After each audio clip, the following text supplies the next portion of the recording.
pressão total era a soma da atmosférica com a hidrostática. E aí ficou faltando essa parte de vasos comunicantes, né? Deixa eu ver quem que é minha monitora aqui. É a Gabi, né? As Gabs. Gabs, confere, é isso aí mesmo? Eu dei essa pressão aqui, né? Que é a pressão total. Expliquei que na água, a cada 10 metros é 1 atm. Isso? Sim, deu. Beleza, fechou. Então, olha só. Então, vaso comunicante. Bom, gurizada, o vaso comunicante, vai preenchendo aí no teu livro, é uma aplicação direta do teorema de Stevin. O que diz o teorema de Stevin? O teorema de Stevin diz que 2 pontos, olha lá, 2 pontos na mesma horizontal de o mesmo fluido em equilíbrio tem a mesma pressão. Tá vendo aqui, né? Não adianta, olha os formatos aqui, ó. Mesmo que os formatos sejam diferentes, por causa da pressão, todos eles vão ficar no mesmo nível. Só que aqui, no caso do vaso comunicante, muda um pouquinho, porque a gente mistura 2 líquidos não miscíveis, né? Se eles são não miscíveis, eles formam uma mistura heterogênea, de densidades diferentes. Vocês estão vendo aqui nesse desenho que eu já fiz um lado fino, um lado grosso, para vocês entenderem que a largura do recipiente não muda nada. Então vamos fazer assim, ó. Primeiro vamos fazer uma divisão mais ou menos aqui assim e vamos colocar a água aqui embaixo, tá? Isso aqui vai ser água. A água aqui, vamos fazer ela vir até a metade aqui, tá? Vai fazendo o desenho aí bonito, né? Capricho. Capricho é tudo na vida. E aí, vamos colocar, por exemplo, um líquido menos denso em cima da água. Pode ser azeite, pode ser álcool. Vamos colocar azeite aqui que é amarelinho. Então, o azeite e a água não se misturam, o azeite fica em cima, a água fica embaixo. Tá vendo que aqui ficou um desnível, né? O azeite tá para cima e a água não ficou tão para cima. O que tu tem que pensar? Te organiza, tá? A gente sempre chama o líquido 1 que tá embaixo. Então bota número, ó, o líquido 1 é o que tá embaixo. Líquido 2 é o que tá em cima. Uma questão de organização. Então o 2 aqui. Por que esse sistema tá em equilíbrio? Porque tá em repouso. Essa pergunta aparece bastante, tá? E o pessoal se perde. Não está em equilíbrio porque um está para cima, outro está para baixo. Gurizada, qualquer sistema em repouso está em repouso, tá em equilíbrio, tá? Qualquer sistema parado, a força resultante vale zero. Então, o que acontece? Só um pouquinho que estão me mandando aqui. Acho que a página está cortada. Gabi, melhorou agora? Todo mundo está vendo a página aí direito, gurizada? Como é que tá?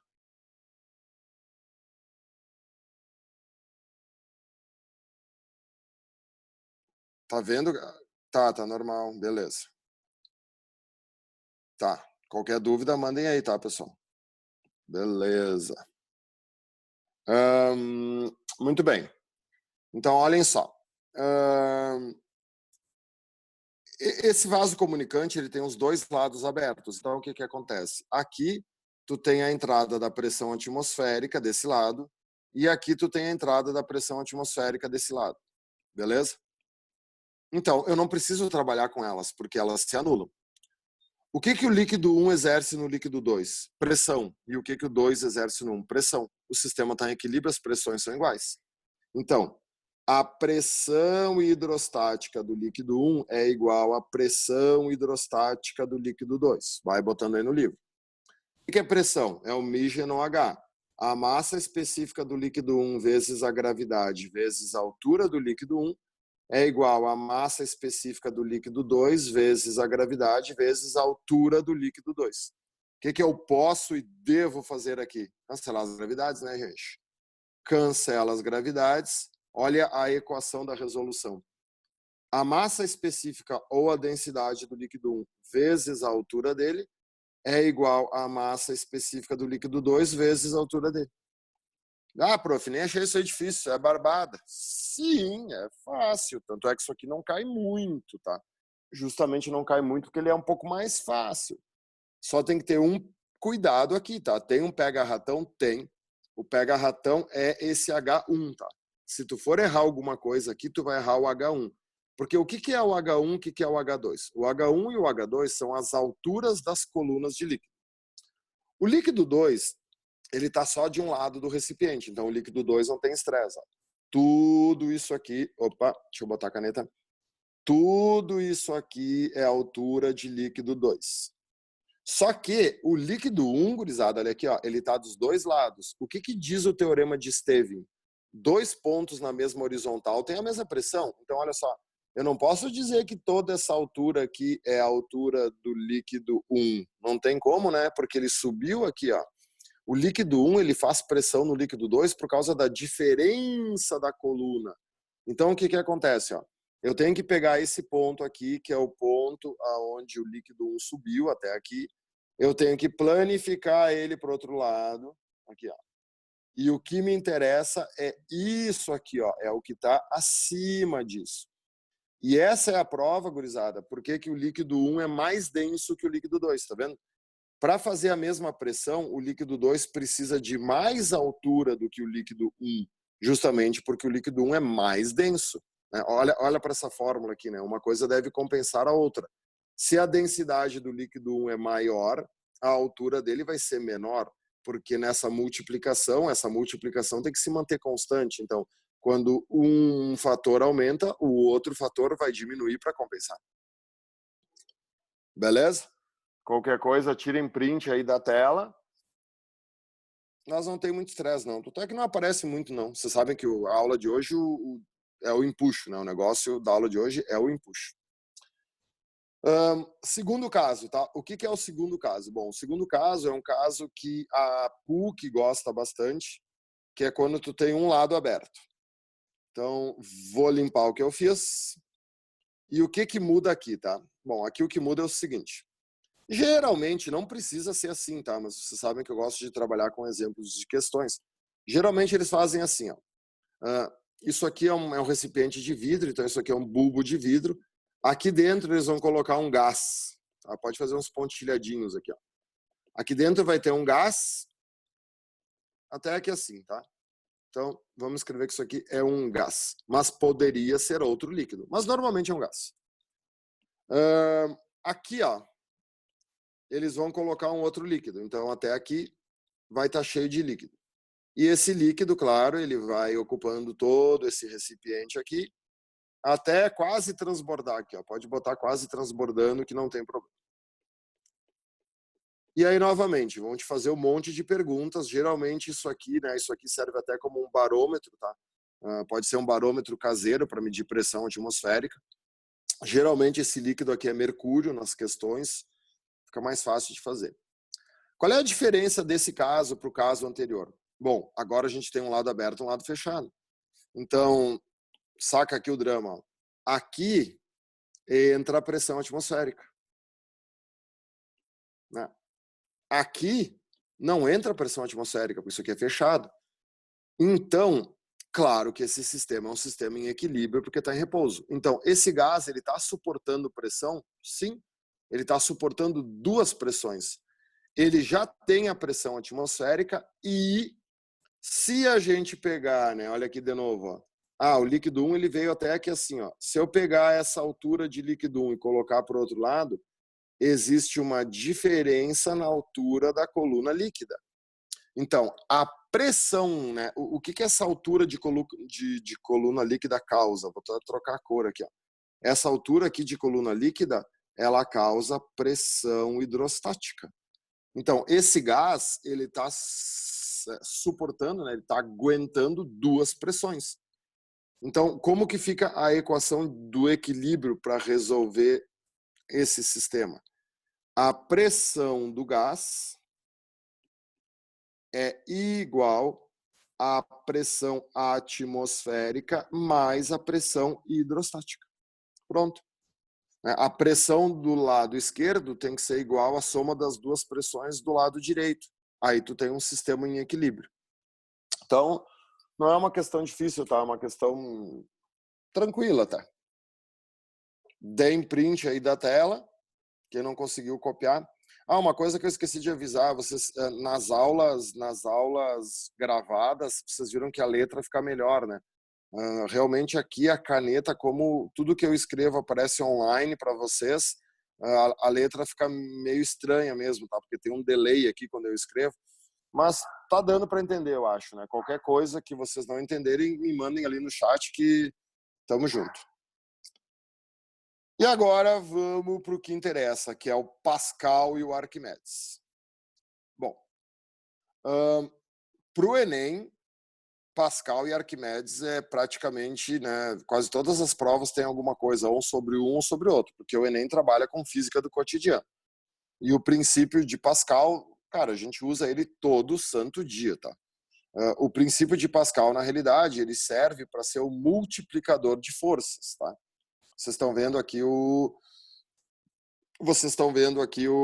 as aplicações, né? Freio hidráulico, prensa hidráulica, direção hidráulica, são os atuadores hidráulicos, tá? Sem o princípio de Pascal, nenhum atuador hidráulico funcionaria. O que é o princípio de Pascal? Ó, a variação de pressão, então não é a pressão, é a variação de pressão provocada em um ponto de um líquido em equilíbrio se transmite integralmente a todos os pontos do líquido e das paredes do recipiente que o contém. Então, o que é isso aqui? Ó? É um frasco, né? A gente costuma chamar isso aqui de frasco de Pascal. Aqui tem um êmbolo móvel, tá vendo? Como se fosse uma seringa acoplada aqui. E aí tu vai fazer uma força nesse êmbolo móvel. Conforme tu for pressionando e aqui dentro tiver um fluido, esse fluido pode ser um líquido ou pode ser um gás, a pressão aqui dentro vai aumentando. O aumento de pressão, ele é igual em todos os pontos do líquido. Para vocês entenderem melhor, ó, o que eu gostaria que vocês fizessem agora. Peguem um verso da folha aí, tá? E eu vou chamar aqui um quadro branco, ó. Peguem o verso da folha aí, dessa folha mesmo, e vamos copiar o seguinte, quer ver? Ó? E aí vocês entendem melhor. Faz esse mesmo recipiente aqui, ó, redondo ali, e aí aqui nós vamos colocar um êmbolo móvel. Beleza? Imaginem que isso aqui esteja cheio de líquido, tá? Então aqui dentro tem um líquido. Esse líquido pode ser água, pode ser qualquer coisa. Claro que na vida real a gente usa fluido hidráulico por uma série de motivos, tá? Evitar oxidação, eles são incompressíveis. Agora não vem ao caso, tá? Aí imagine o seguinte, que eu coloque rolhas aqui, tá? Uma rolha aqui e uma rolha aqui embaixo. Na realidade foi isso que o Pascal fez, tá? Aí eu vou fazer uma força aqui, vou começar a fazer força. Eu vou começar a aumentar a pressão dentro, até que uma hora uma dessas rolhas rebenta. O que o Pascal percebeu? Que todas as rolhas rebentavam ao mesmo tempo. Fez essa experiência colocando as rolhas nas mais diversas posições e as rolhas sempre estouravam no mesmo tempo. O que o Pascal entendeu? Se aqui, né, quando eu fiz essa força, eu produzi uma pressão aqui, ó, de 10 pascais, aqui eu vou produzir 10 pascais, aqui eu vou produzir 10 pascais, aqui eu vou produzir 10 pascais. Entende? A pressão é a mesma. Só que o que estoura a rolha não é a pressão, é a força produzida pela essa pressão. A pergunta agora é o seguinte, para te entender a prensa hidráulica. O que aconteceria se eu substituísse uma dessas rolhas por um rolhão, tá? Imagina que eu vou aumentar o tamanho da rolha agora. Essa rolha aqui é maior que as outras. E eu vou repetir a experiência. Quem que estouraria primeiro agora? As rolinhas ou o rolhão? Aí que tá. Vai estourar primeiro o rolhão. Por quê? Ó, pressão é força sobre área. Aula passada, né? O que rebenta a rolha não é a pressão, é a força. Se tu isola a força, força é pressão vezes área. No momento que eu troquei as rolinhas por um rolhão, eu estou mudando a pressão? Não. Não muda nada essa experiência em termos de pressão. Mas eu estou mudando a área, né? Essa rolha aqui, ó, ela tem mais área do que essa rolinha aqui. Então, o que acontece? Eu vou ter um aumento de força aqui, ó. Essa força vai ser maior do que as outras, justamente porque eu aumentei a área. E aí, aumentando a força, essa rolha aqui, a rolha grande, ela vai explodir antes que as outras. Então, o que o Pascal entendeu? Que isso é uma maneira de criar um multiplicador de forças, de criar um jeito de fazer a força aumentar. E aí, o dispositivo prático, né? A solução prática do Pascal é a prensa hidráulica. Qualquer coisa que não conseguiu copiar e dar o print da tela que eu vou voltar lá para o livro, beleza?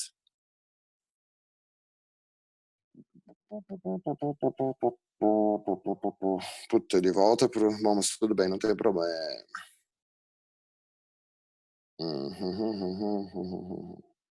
Ele volta aqui pro original. Então, olha só. O que é o princípio de Pascal na hora de resolver exercício? É a prensa hidráulica. Isso aqui é um elevador hidráulico.